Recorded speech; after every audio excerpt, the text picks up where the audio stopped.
umaga po sa ating lahat. Narito ang latest na weather update ngayong araw ng Lunes, March 3, 2025. Sa kasalukuyan po ay wala tayong binabantayan na LPA o bagyo sa loob at labas ng ating Philippine Area of Responsibility, samantalang yung easterlies po o yung mainit na hangin na nanggagaling sa karagatang Pasipiko ang umiiral at nakakaapekto sa buong bansa. Kung makikita po natin dito sa ating latest sa satellite images, meron po tayo namamataan na kumpul na kaulapan dito po sa may silangang bahagi ng Visayas at Mindanao. Dulot po yan ng epekto ng easterlies at dahil po dyan sa mga kaulapan na yan, ay asahan po natin ang maulan na panahon sa may bahagi po ng Eastern Visayas, some parts ng Mindanao, gayon din dito sa may Bicol region. Samantalang sa Metro Manila, pati na rin po sa nalalabing bahagi ng ating bansa, magiging maaliwalas po yung panahon ngayong araw pero may mga posibilidad pa rin na mga panandalian o mga biglaang buhos ng ulan dulot po ng mga localized o mga isolated na thunderstorms. Sa mga susunod na araw, inaasahan po natin na mas magiging madalas yung mga afternoon rain showers or thunderstorms, especially po dito sa may Mindanao area, at magpapatuloy pa rin yung mainit na panahon sa nalalabing bahagi ng ating bansa. Mas madalas lamang po yung mga isolated na thunderstorms, especially sa may eastern sections ng Bicol region, or dyan po sa may Bicol region, pati na rin po dyan sa may Eastern Visayas. For now po, for the next 2 to 3 days, wala naman po tayo namamataan na LPA o bagyo na posible pong makaapekto sa anumang bahagi ng ating bansa.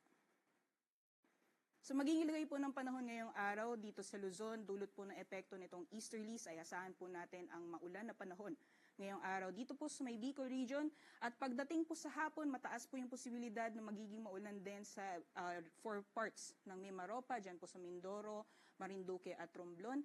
And dito naman po sa nalalabing bahagi ng Luzon area for Metro Manila and the rest of Luzon, asahan po natin ang mainit na panahon ngayong araw, especially pagdating ng tanghali, at kung may mga pagulan man ay panandalian lamang po ito ng mga pagbuhos ng ulan dulot po ng mga isolated na thunderstorms. Temperature forecast naman po para sa mga piling syudad ngayong araw dito sa Luzon. For Lawag po ang temperatura ay aabot ng 32 degrees Celsius maximum temperatures. 33 degrees Celsius maximum temperatures naman para sa Metro Manila, pati na rin po sa Tugigaraw.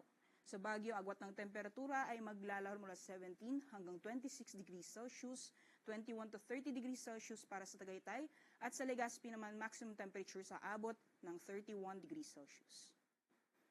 Sa nalalabing bahagi naman po ng ating bansa for Palawan, Visayas at Mindanao, gaya pong nakita natin kanina dahil po sa easterlies, may posibilidad o magiging maulan po ang panahon sa may bahagi po ng Eastern Visayas, Caraga, pati na rin po sa may Davao Oriental. At pagdating naman po ng hapon, mataas po yung possibility ng mga isolated na thunderstorms, especially po sa may Mindanao, pati na rin dito sa may Western Visayas. Possible din magiging makulimlang na panahon dito sa may Central Visayas at Negros Island region pagdating po ng hapon.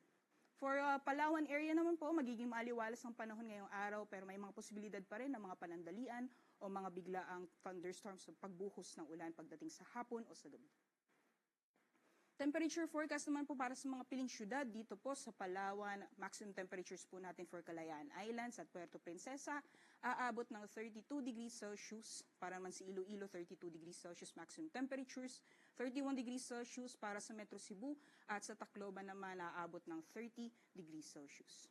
For Mindanao area naman po, yung Zamboanga, agwat ng temperatura ay maglalaro mula 24 hanggang 33 degrees Celsius, 24 to 31 sa Cagayan de Oro at 24 to 32 degrees Celsius naman para sa Metro Davao.